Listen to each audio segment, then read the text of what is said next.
Misalnya begini, yang dikatakan puasa itu apa coba? Enggak, ini latihan jadi ahli fikih. Yang dikatakan puasa itu apa coba? Menahan.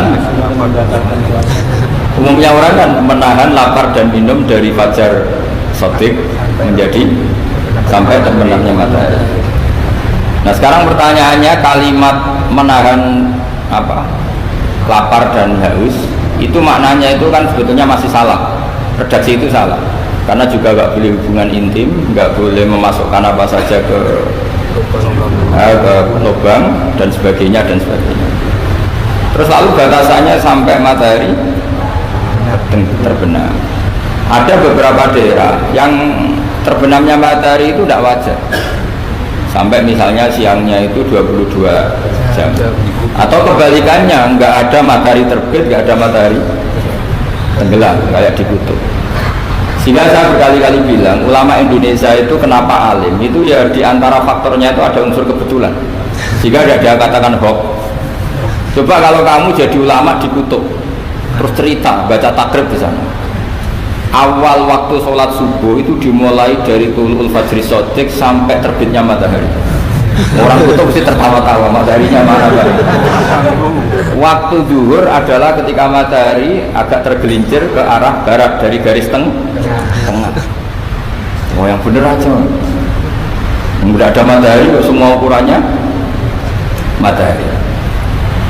Sehingga dalam ilmu falak astronomi diterangkan daerah yang enggak diliwati khotul istiwa, kalau dalam bahasa Indonesia disebut khotul istiwa, itu dari ilmu falak Arab, itu namanya khotul istiwa. Khotul itu garis, istiwa itu garis tengah. Khotul istiwa itu jadi bahasa Indonesia khotul istiwa. Kayaknya tidak mungkin lah orang Indonesia pertama ahli falak, mesti yang ahli dulu itu orang Arab, karena ilmunya dari Arab. Kulaan. Ya, jadi dari kulaan terus dijadikan bahasa sendiri, apa? Katulistiwa. Seperti Taj Mahal itu dari bahasa Arab Mumtaz Mahal. Mumtaz itu spesial, mahal itu tempat. Bahasa Indonesia jadi apa? Taj Mahal. Itu kacau semua itu biasa. Saya terangkan. Karena kita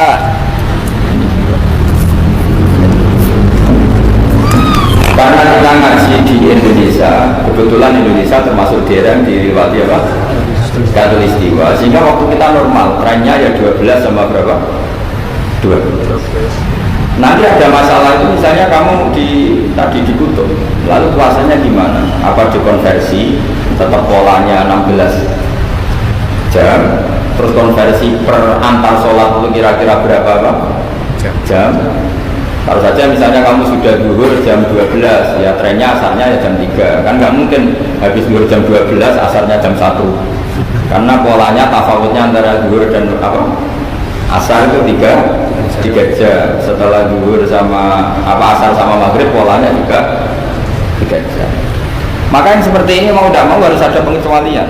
Ketika Rasulullah misalnya ngendikan waktu asar itu khina yakunu dilusyad mislahu terus waqalilan, waktu asar dimulai apa?